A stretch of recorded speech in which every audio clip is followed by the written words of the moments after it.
Olá amigos da Tartarugas Café, eu sou o Guilherme Vieira, seu apresentador favorito, e hoje eu vou falar sobre os maiores clássicos entre capital e interior, entre times que são da capital e entre times que são do interior, né? Aqui no Ceará, por exemplo, você está muito acostumado a ver uma rivalidade legalzinha entre Ceará e Guarani de Sobral, que hoje está até morta. Ou então em São Paulo você está acostumado a ver Palmeiras, Corinthians, São Paulo contra Santos, tá? Mas hoje eu vou falar para vocês das capitais dos países que têm rivalidades com outras cidades e isso interfere nos clubes, tá? Então vamos pro vídeo.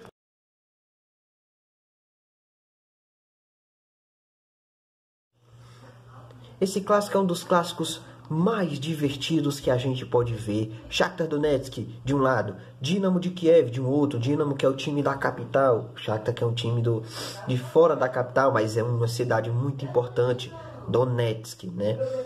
E bem, primeiro vamos entender um pouco da história do Dinamo de Kiev. O Dinamo de Kiev ele foi criado ainda na União Soviética e ele foi criado mais com o intuito de combater os times russos que estavam com a hegemonia, né? E nesse meio tempo, eles acabaram desenvolvendo uma rivalidade muito grande com o Spartak Moscou, que hoje ficou conhecida como uma das maiores clássicos internacionais, né? Porque em 1991 teve a independência da Ucrânia, esse clássico até sobreviveu, tá? Entretanto, como eles não podiam competir nacionalmente, o Dinamo de Kiev começou a dominar na Ucrânia. Até que em 1995, o presidente do Shakhtar Donetsk morreu, tá?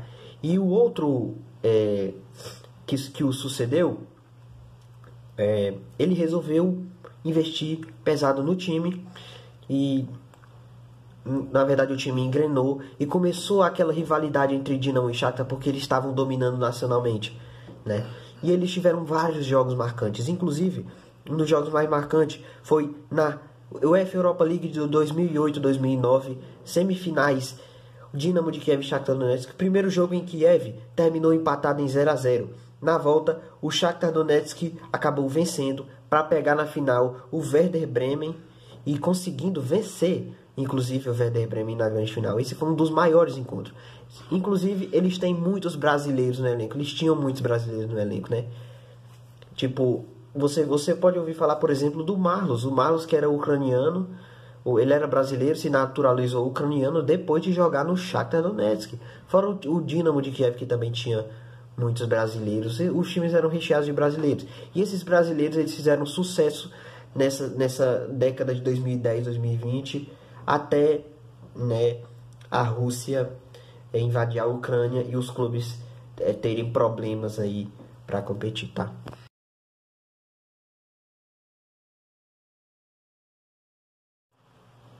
Essa rivalidade aqui eu coloquei porque ela é uma das mais importantes da Europa. Ela é uma das mais importantes do campeonato francês. Paris Saint-Germain e Olympique de Marselha. As coisas começam muito antes da bola rolar, tá? Porque nós tínhamos Marselha, uma das cidades mais importantes, mais bonitas da França. Só que de repente a capital, Paris, resolve ser a melhor, tanto em aspecto cultural, nas cidades, em tudo, todos os aspectos ela desponta a Marselha. Aí ficou aquele clima de rivalidade, tá? Só que aí o Olympique de Marselha ele já tinha os seus clubes, o seu clube, né? Ele já tinha nascido lá e tinha sido multicampeão quando o PSG chegou e começou a ganhar suas coisas, tá? Já tinha sido multicampeão francês. Só que aí, sabe quando aquele time novo vem desafiando o time velho? Caramba, bem nos campeonatos assim, e dá pro trabalho mesmo. Foi o que aconteceu no campeonato francês de 1988-99, onde os clubes chegaram na última rodada empatados com 70 pontos, tá? Aí o Olympique de Marselha recebeu o Paris, os dois jogaram e logo o último confronto, o confronto derradeiro, era o confronto do título e o Olympique de Marselha ganhou com um gol nos acréscimos e ficou com o título daquele campeonato, tá?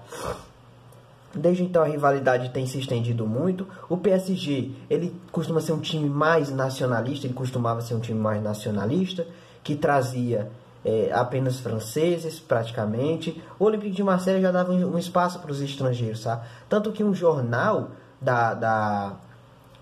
de Paris classificou o Olympique de Marseille como um time sujo por trazer tantos estrangeiros, tá? E a rivalidade foi aumentando. Hoje em dia, o PSG parece ter dado uma disparada, parece ter tido uma disparidade maior, tá? E né? É isso. O Olympique de Marseille, esse ano, por exemplo, o PSG ganhou o campeonato francês mais uma vez, enquanto o Olympique de Marseille ficou bem abaixo, assim, no meio da tabela, meio para cima, brigando por conferência e essas coisas. O PSG nas semifinais da Champions e o Olympique de Marseille nas semifinais da Europa League. Eles poderiam, se ganhassem os respectivos torneios, se encontrar na Supercopa, mas não foi o que aconteceu. Essa é a rivalidade aí entre Paris Saint-Germain e Olympique de Marseille.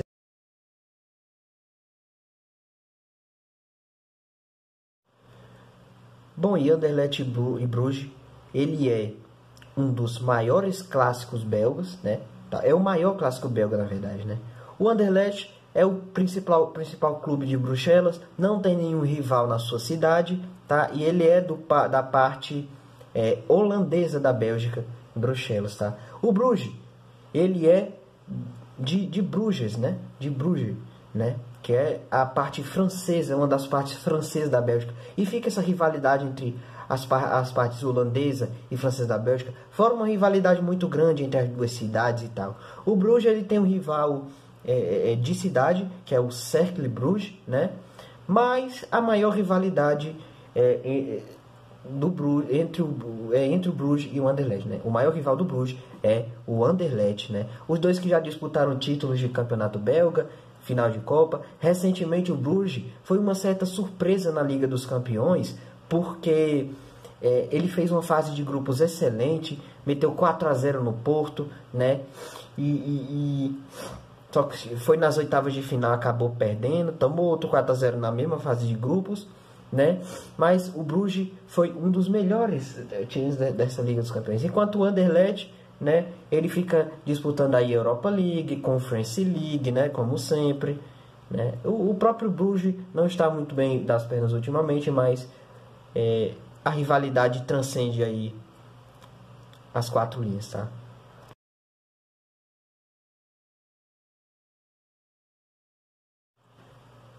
Essa rivalidade aqui, ela é 100% boa, ela é ótima, é uma ótima rivalidade, tá?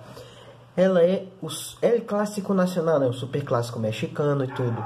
Tem vários nomes aí para classificar América e Chivas, tá?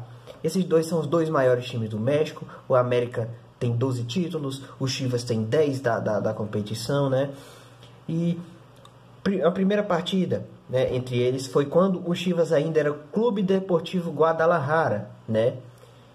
E o Chivas, com esse nome, ganhou de 1-0. Porém, na segunda partida, o Chivas foi lá e meteu 7-2 no América, tá? E aí os dois times, eles foram continuando aí os seus domínios no México. Por exemplo, o América, ele era muito fraco no campeonato mexicano, né? Mas aí ele contratou um cara que era ex-árbitro, né? E esse cara conseguiu montar um time muito competitivo, muito bom, né? Só que nada superava o Chivas, né? O Chivas vinha jogando futebol tático muito bom, tá? E eles acabaram aí vencendo... Eles acabaram aí vencendo 7 consecutivas. Entretanto, a partir dos anos 80, as coisas começaram a ficar quentes. O América conquistou 3 seguidos, aí perdeu, e depois 2 seguidos, tá? Ele fez, foi um feito muito grande também para o América que ele fez, né? E depois disso aí, eles fizeram uma final, inclusive. Eles fizeram a final da Liga Mexicana de 1985-86, em que o América conseguiu se recuperar, né, remontar e vencer o Chivas na grande final. Essa foi a única final entre as duas partidas, na verdade, né? E essa é a maior rivalidade, principalmente porque são as maiores cidades do México, são as duas maiores torcidas, tá? São as cidades mais populosas, no caso, também. O Chivas tem um rival na cidade, que é o Atlas, é um clássico muito grande. E o América tem dois rivais na cidade do México, que são Pumas e Cruz Azul, além de uma rivalidade com Tigres. Entretanto, mesmo assim, o maior rival do América continua sendo o Chivas e vice-versa. E é por isso que esse clássico ele é tão grande, tá?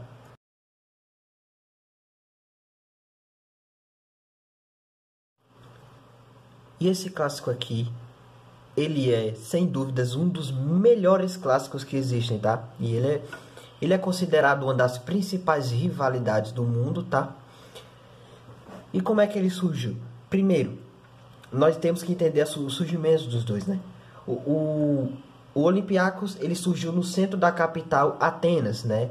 De uma classe mais alta, mais rica, né? E tudo mais luxuoso. Aí, o Olympiacos, na verdade, ele é de Pireu, ele não é de Atenas, ele é de Pireu. Isso faz com que o clássico seja capital interior, entendeu? Porque alguns confundem, né? Quem é o rival de Atenas do Panathinaikos é o AEK, tá? O Olympiacos nasceu em Pireu, que era uma cidade portuária que atraía muitas classes trabalhadoras, tá? Entretanto, né? Como os pobres conseguiram uma ascensão melhor na Grécia, não tem um abismo social muito grande e todas as classes praticamente são... E isso acabou meio que se extinguindo, né, esse negócio de classe, porque atraindo pobres e ricos para o mesmo time e tudo. Mas, assim, eles competem sempre para ser os maiores clubes gregos, tá? Porque além de ter essa rivalidade entre as duas cidades, tem rivalidade entre os dois clubes muito grande, porque... ambos são os maiores campeões gregos da Copa da Grécia. O Panathinaikos, ele foi vice-campeão de uma liga dos campeões, né? E o Olympiacos, agora, depois de muitos anos, ele chegou na sua primeira final europeia. Agora, a UEFA Conference League de 2023-24 contra a Fiorentina, tá? Que ainda será decorrida no momento da gravação deste vídeo, tá? Então não sabemos se o Olympiacos ganhou ou não, tá? E inclusive também eles não é só no futebol, né? Porque eles têm rivalidade no polo aquático, vôlei e principalmente no basquete, onde eles disputam a Liga Grega e a Euroliga de basquete.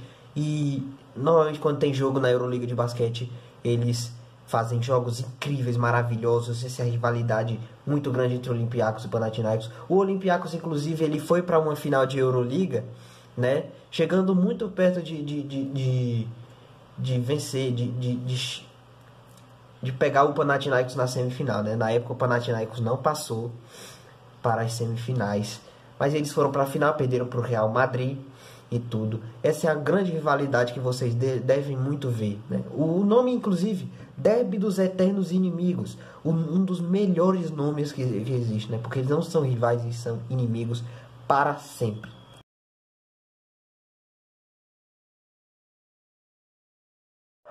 Esse clássico que eu vou falar agora, ele é um clássico que move montanhas, um clássico que para a Holanda inteira para assistir, tá? Eu estou falando de Ajax, o time da capital, o maior, talvez o maior time da Holanda, né?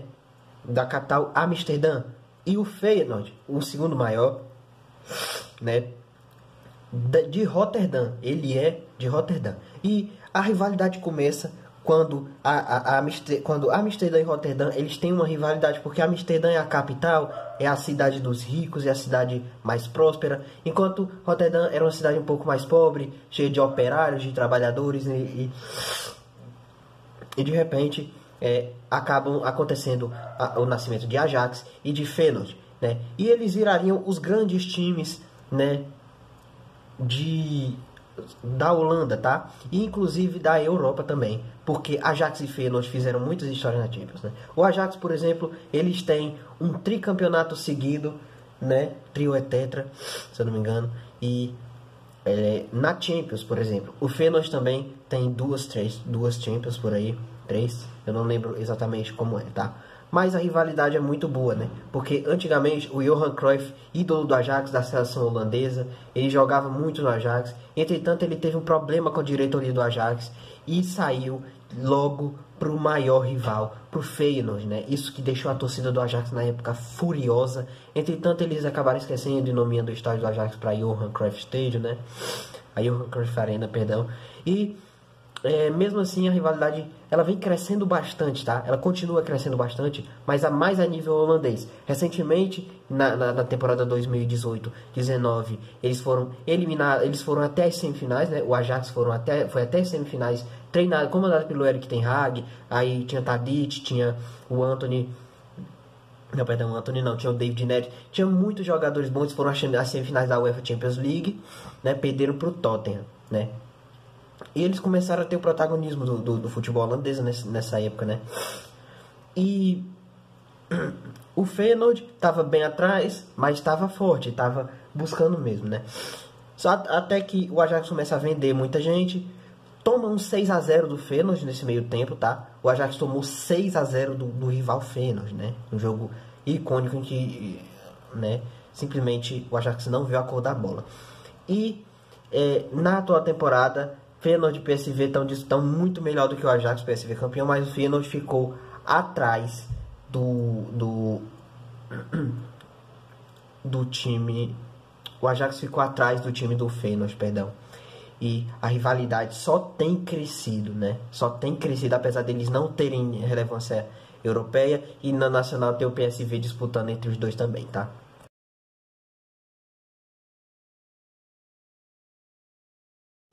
Saindo da Holanda, nós vamos para Portugal com o maior clássico do país, sendo Benfica de Lisboa e Porto, que leva o nome de sua cidade, tá?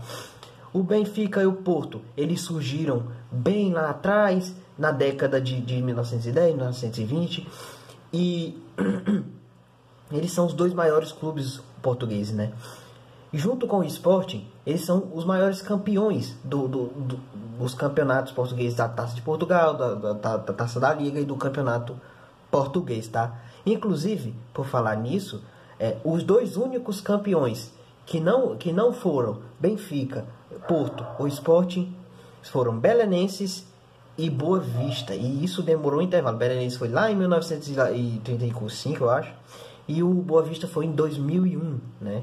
2001, que eles venceram a Liga Portuguesa. Mas o que importa aqui é Porto e Benfica. Eles já disputavam muito. No início eram mais eles do que o Sporting, né? Disputavam muitos títulos, né? E ficavam se alternando sempre. Aí o Benfica do Bela Gutmann vai lá, ganha suas Champions Leagues, né? E ultrapassa o Porto nesse quesito. E por muito tempo ficou-se em discussãozinha de bar que o Benfica tinha título europeu e o Porto não. Até que o Porto vem lá, ganha seu primeiro título e em 2004 ganha o segundo e as coisas já mudam de patamar. Depois o Porto ganha a Europa League, o que o Benfica não conseguiu, né? Porque o Benfica já foi várias vezes vice-campeão de Europa League, de acordo com a maldição do Bela Gutmann, né? Mas essa é história para outro vídeo. Mas Porto e Benfica são a maior rivalidade do futebol português. E é assim, são os dois maiores times disparados. O Sporting vem aqui em terceiro, mas não alcança tanto. E eles transcendem essa rivalidade, que é muito boa, inclusive, tá?